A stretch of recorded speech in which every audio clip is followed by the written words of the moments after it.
Mega Man is so damn cool, dude. Bunch of jumping, bunch of pew pew pew pew. Really hard at times. Awesome music, super tight controls, shooting lemons. With the release of Mega Man 11 and a review copy provided by Capcom, thanks love, I have really been in the Blue Bomber mood. They nailed this game too, man. 11 is pretty awesome. In my opinion, it doesn't really come close to being the best Mega Man, but it is definitely up there. Except now, Mega Man just falls to the ground when jumping through boss doors.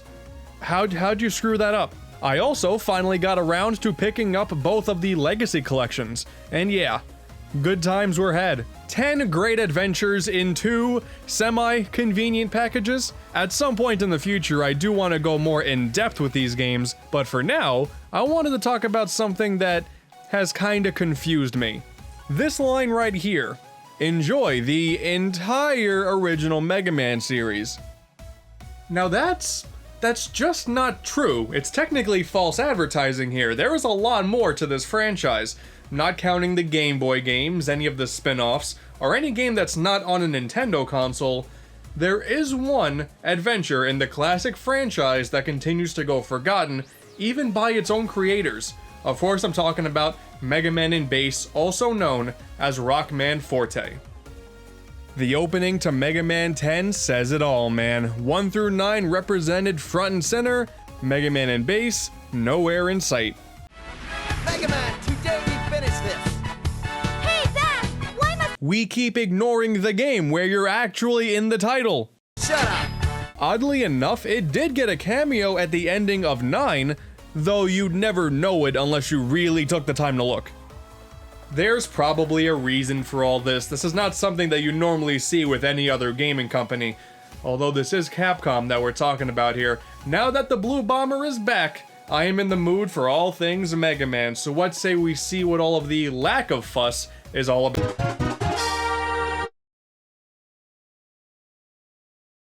Mega Man's 1 through 8 released pretty consistently over the span of 10 years. From 1987 to 97, Mega Man's legacy began, reached ultimate success, and then I don't know, they just kept making them. Capcom will have you believe that Mega Man then laid dormant until Game 9 released in 2008. But nope. Just over a year after Mega Man 8 released in Japan for the PS1 and Sega Saturn, Rockman Forte dropped on the Super Famicom. Really, it's one generation back. Apparently, this was done to appeal to those who only had a Super Famicom. And fair enough, that's a practice that we're still seeing to this day. 3DS games are still coming out, whether people want them to or not. Even though they were appealing to an older console, they didn't want to, quote, make a half-hearted attempt at it. Ha! Since this game was only released in Japan, there's some Japanese dialogue here. To counter that, I'm gonna be playing a basic translation ROM hack. Cause, you know, what's a Mega Man game without a compelling plot, right? I can already hear it now, a lot of you people want me to torture myself with the Game Boy Advance version, which did eventually get localized. But quite frankly, with the screen crunch this severe, it's amazing that anybody thought this was a good idea. Need I remind you of Sonic Genesis? Yeah, I'll stick to the Super Famicom for this one. So in Sonic & Knuckles, you get to play as the spunky blue hero that you're all familiar with, as well as the angsty anti-hero, premiering in a playable role. Blue Boy Mega Man controls the same way we've come to know and love over the years. You jump, you shoot, you charge, you slide, bing bang boom, that's some Mega Man. But this was also the first time that Bass was a playable character, and naturally he does play a little differently. Instead of shooting normally like Mega Man, he has a rapid fire shot that forces you to stand still. However, you can shoot in multiple directions. My god, about time. He can dash and then double jump too. Basically, if you played as Bass in Mega Man 10, this will all be very familiar. And you know, playing as a brand new character is cool and all, but I think for this adventure, I'm gonna stick more traditional. The rapid fire shot and the maneuvering options of Bass are a bit more annoying than useful. That is just me here. Since I'm so used to Mega Man, I'm gonna work with what I know instead. At least Bass's weapon get animation's pretty awesome. Alright, starting off a brand new Mega Man adventure. Ah, the first room is filled with drills that you can't see coming. Off to a great start. Gotta say here, early impressions, the game looks really good. I was always a big fan of how Mega Man 8 looked. I thought the sprite work was fantastic in terms of the characters and the backgrounds, and they managed to get the game looking basically exactly the same on older hardware. That's really cool. You make your way through the robot museum and soon meet up with Proto Man facing off against this new guy, King, who is the bad guy this time around. I'm sure Wily has nothing to do with the plot of this game. I'm sure of it. Oh, and then Proto Man dies. Sick, dude. Oh my god. Okay, and the first boss is a devil? Okay. I wonder how the rest of the adventure is gonna play out if a devil is our first fight. Foreshadowing.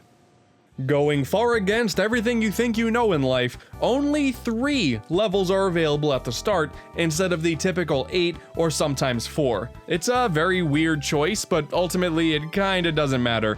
With Mega Man's series staple rock, paper, scissors concept of the boss powers being strong against other bosses, there's arguably only one true way to play through these adventures anyway. You start with Cold Man, and then you work your way from there. And the selection of bosses is alright, I guess. Ground Man, okay, there's a bunch of drills on him. Magic Man, okay, he's weird looking, but I'll take it. Burner Man, Dynamo Man, oh boy, I'll get to you guys later. Tengu Man and Astro Man also returned from Mega Man 8.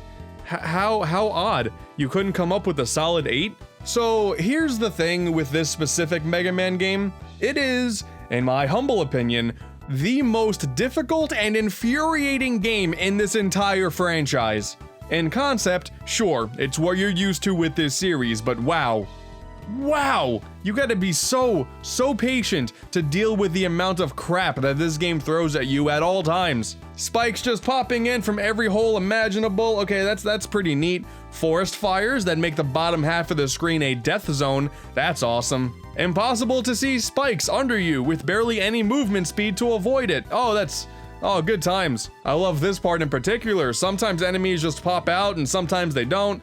Oh, how exciting. These stupid balloons at the start of Tengu Man stage. It's at the beginning of the level and it's one of the hardest platforming bits in the entire game. They do give you a respawning extra life before it, I guess to make up for the crappy design they push you into 2 seconds later. But quite frankly, that's still bad. It's not like you can punch someone in the face after promising that they'll have an ice pack to cover it. No, that's dumb. The game just simply doesn't feel rewarding to play. It's this non-stop annoying grind that feels like the game devs read How to Make a Mega Man Game 101, but skipped every other page. To be fair, I guess that's why Bass exists. With his movement options, he does help with some of the platforming, but in my opinion, when it comes to extra characters, I want them to feel like simply another option, not a way to get over the game's otherwise bad design. When you play Super Mario Bros. 2, you don't just gravitate towards one of the 4 characters because playing as the other 3 is absolute trash. Just kidding, Toad's obviously the best. I'm the best! But it doesn't really matter who you choose, the bosses are terrible no matter what.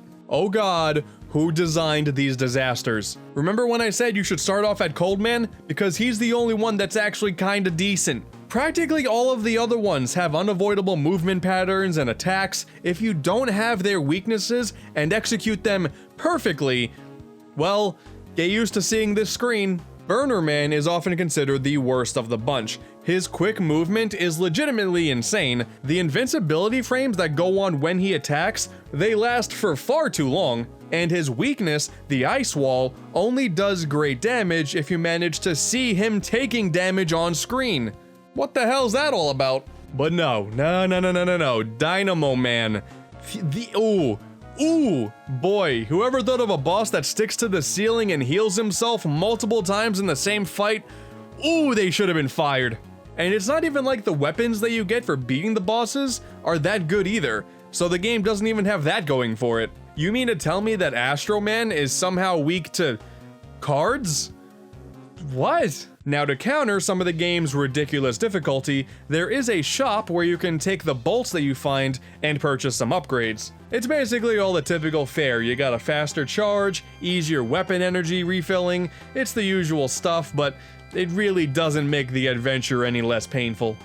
There are so many Mega Man games out there, enough to make you think that really when it comes to a typical Mega Man game, it's kind of formulaic. I used to think that every Mega Man game was basically the same, which is kinda true, but it's even more noticeable when you have a game that lacks intuitive design, a good level of challenge, and just interesting weapons. It's really clear that this game just lacks what makes a Mega Man game a Mega Man game. Aside from the fact that you can shoot lemons, that's cool, and oh thank goodness Sniper Joe is here. So through your blood, sweat, and tears, a lot of tears, you finally take out all 8 Robot Masters. Now it's time to take on King himself. And when you know it, his levels are crap too. Oh, there were spikes there. Sorry, I wasn't squinting my eyes, so I couldn't see him. My bad. And then there's this boss fight. Oh, wow. It's not even like this one's difficult. It's really not. It's actually one of the easier fights in the game. Just keep him elevated so the bullets keep hitting him, and then it's down in no time. And so are you, unless you move before the final shot hits. This game sucks. And then there's this tank thing, and you know what? I hear it's supposed to be incredibly annoying, but I don't know. I didn't really have a problem with it. It's really time consuming, that's for sure, but it was kind of refreshing having a slower fight where I had some time to think. Oh no, never mind. This is probably the part they were talking about. Yeah, okay, wow. This is terrible, yeah. Oh no, guys, watch out. King is shooting giant X's from his stomach. How scary. This fight as well, it's actually one of the easier ones in the game. The balancing in the entire adventure is just way off. Proto Man then flies in. Turns out he was alive the whole time. JK, now he's dead again. I can see why he was a simple prototype now. Oh my goodness, shock and awe. It turns out that Dr. Wily was involved the whole time. I know, contain your shock. Sometimes these plot twists, they really come out of left field. After dealing with the, and I kid you not on this one, the 4th boss battle in just one level that the game expects you to accomplish with one set of lives, this game sucks. King, who is actually a Dr. Wily creation, sacrifices himself as he no longer wants to be involved with robots fighting amongst themselves. Oh, we hardly knew ye.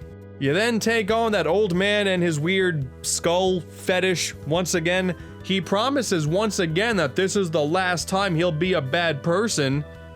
Credits. Whew, oh boy, it's done. You see Mega Man here? This is how I felt after playing this game.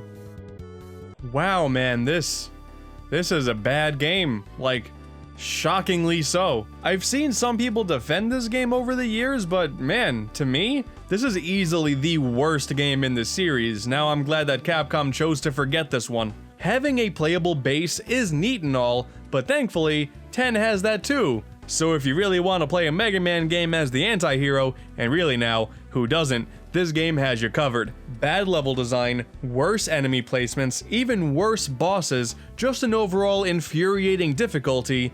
There's nothing about this game that stands out positively. You know what, credit where credit's due? The soundtrack isn't bad. There you go, Mega Man's usually good at that stuff. And I get it, you know, Mega Man games are meant to be challenging, but challenge shouldn't be confused with the game just going out of its way to fight you back the entire time. The game is supposed to teach you things through its level design and the use of its mechanics. And one look at a terrible platforming section that comes right after a free 1-up every time you die just shows that that is not what they were aiming for. Mega Man in base will forever be an interesting part of the Blue Bombers' history, that's for sure, but unless you're a die-hard fan, just keep this one in the Shadow Realm. It's for the best. At the very least, when it comes to this franchise, this is kind of the bottom of the barrel for classic Mega Man. Any of the numbered entries, you will be much better off spending your time with. Though to be fair, it's still not the worst Mega Man game out there. We could have been playing Mega Man Soccer all this time. I ain't doing that.